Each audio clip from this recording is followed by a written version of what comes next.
शुक्लां ब्रह्म विचारसार परमामाद्यां जगद्व्यापिनीं वीणा पुस्तकधारिणीम् अभयदां जाड्यान्धकारापहां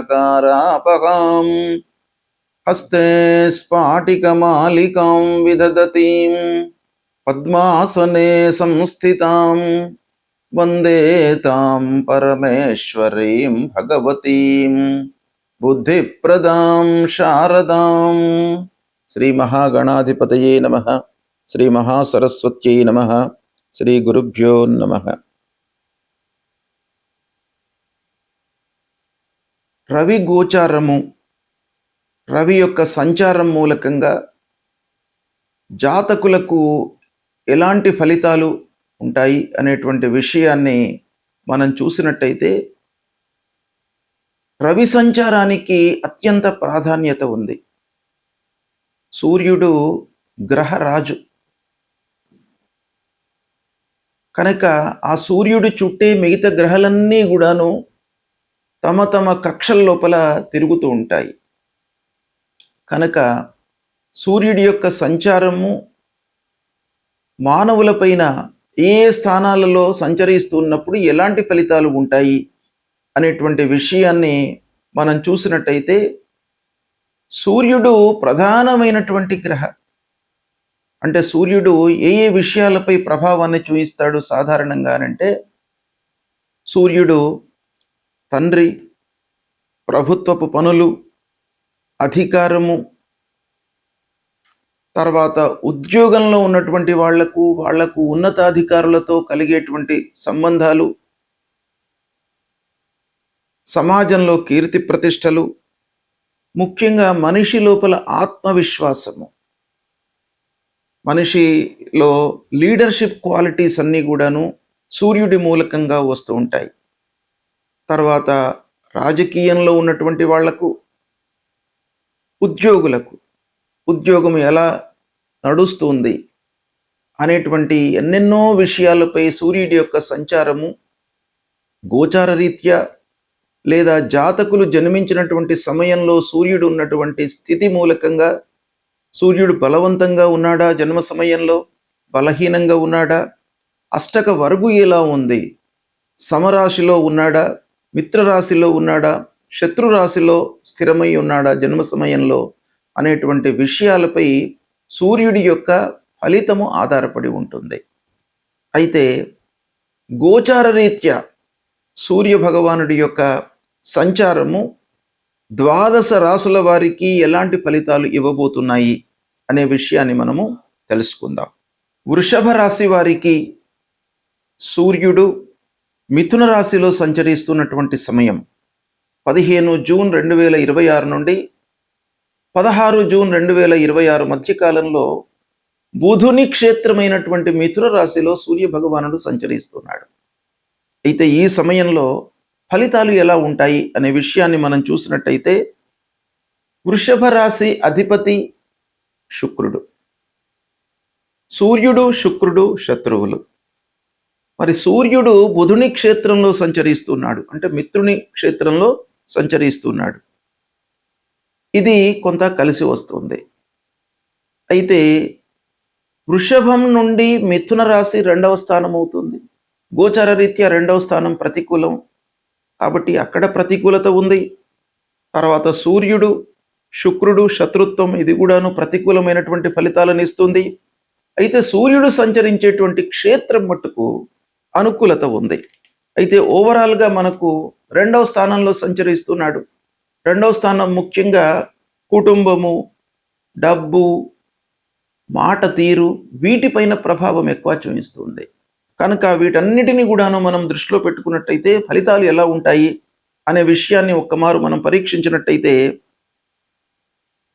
రవి శుక్రుల యొక్క శత్రుత్వం మూలకంగా మీ లోపల కొంత అహంకారము, ఓవర్లుక్ టెండెన్సీ అనేటువంటిది పెరిగే అవకాశం బాగా ఉంది.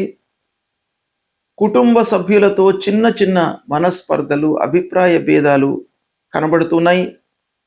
దాన్ని రెక్టిఫై చేసుకోవడానికి కూడాను అవకాశము ఉంది. సూర్యుడు బుధుడు బుధాదిత్య యోగం మిత్రులు ఉన్నారు కాబట్టి కొంత సంయమనంతో ఉన్నట్టయితే మీకు బాగా కలిసి వస్తుంది. మాట్లాడేటప్పుడు మట్టుకు మీరు అన్ని విషయాల లోపల కూడాను జాగ్రత్త వహించాలి. ఓవర్లుక్ చేయకుండా, ఓవర్గా మాట్లాడకుండా, మనకు ఎంత అవసరమో అంతే మాట్లాడుతూ మీరు ముందుకు వెళ్ళినట్టయితే చాలా విషయాలలో మీకు సత్ఫలితాలు కలుగుతాయి. ముఖ్యంగా ఉద్యోగంలో ఉన్నటువంటి వాళ్ళు హైయప్స్తో, అధికారులతో, యాజమాన్యంతో మాట్లాడేటప్పుడు కొంత జాగ్రత్త వహించండి, ఓపికతో ఉండండి, సంయమనాన్ని పాటించండి. సత్ఫలితాలు మీకు కలుగుతాయి. ఉద్యోగంలో మీరు మాట్లాడేటువంటి తీరు ఎదుటివాడు అర్థం చేసుకునేటువంటి ధోరణి లోపల కొంత ఇబ్బందులు తలెత్తే అవకాశాలు ఉన్నాయి కాబట్టి జాగ్రత్తగా ఉండండి. ఇకపోతే వ్యాపారంలో ఉన్నటువంటి వాళ్ళు ధనస్థానంలో సూర్యుడు కాబట్టి డబ్బు విషయంలో కొంత జాగ్రత్తగా ఉండాలి. వృధా ఖర్చులు అయ్యే అవకాశాలు ఉన్నాయి కాబట్టి కొంత జాగ్రత్త వహించండి. ఆదాయం వస్తుంది, మీ చేతికి ఆదాయము రావాల్సినటువంటి డబ్బు రావడంలో ఇబ్బంది ఏమాత్రం కనబడట్లేదు.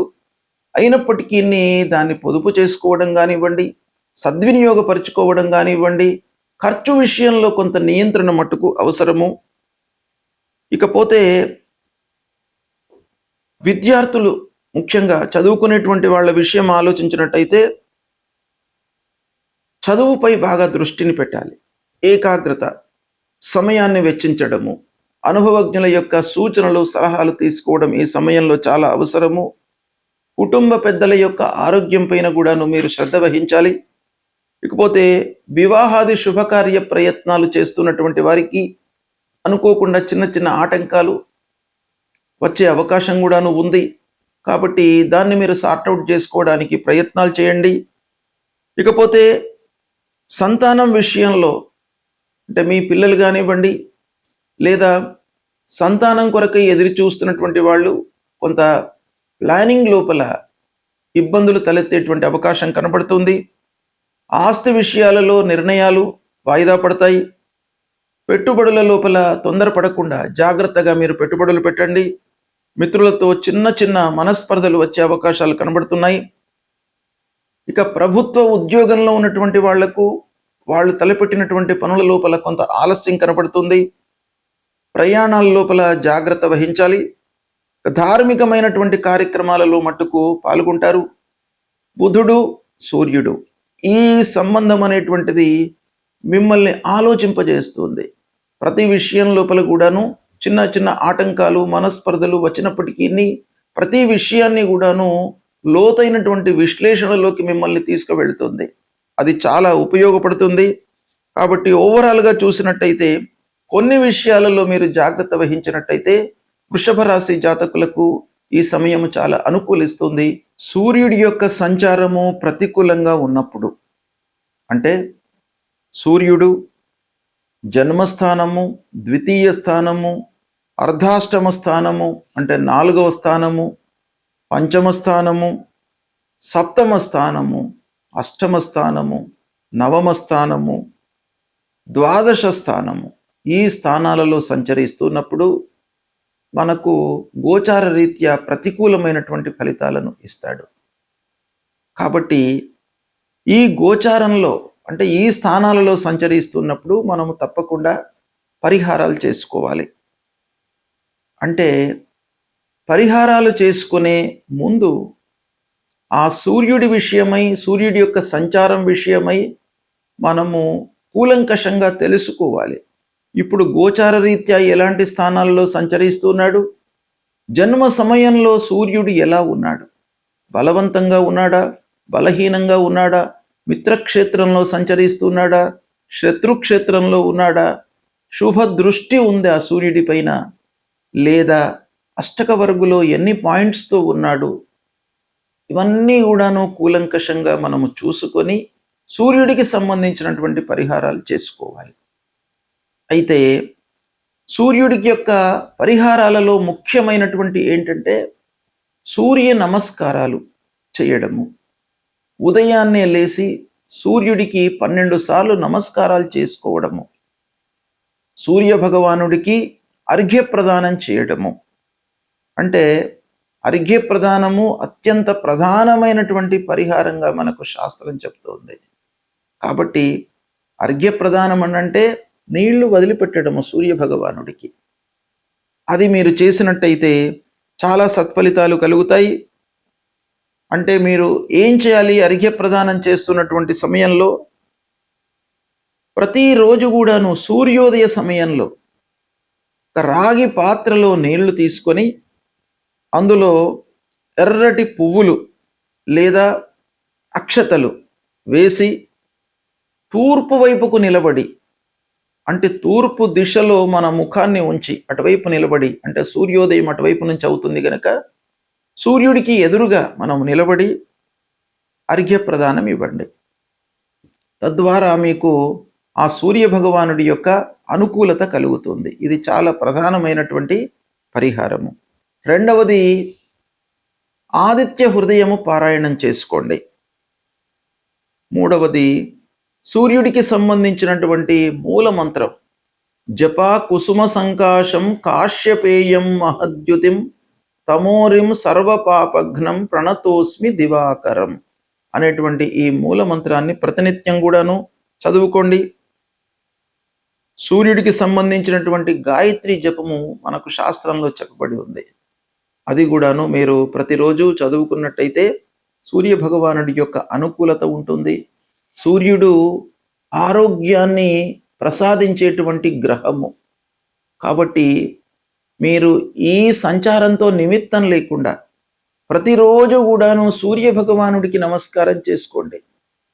ఆదిత్య హృదయం చదవండి, పారాయణం చేయండి, సూర్య గాయత్రి జపించండి. మీకు ఆరోగ్యము ప్రధానంగా సూర్యుడు ఇస్తాడు. ఆరోగ్యమే ప్రధానం కాబట్టి ఆరోగ్య సమస్యలు లేకుండా ఉన్నట్టయితే జీవితంలో మనకు కలిగేటువంటి ఫలితాలను అనుభవించడానికి మనకు ఆస్కారం ఉంటుంది.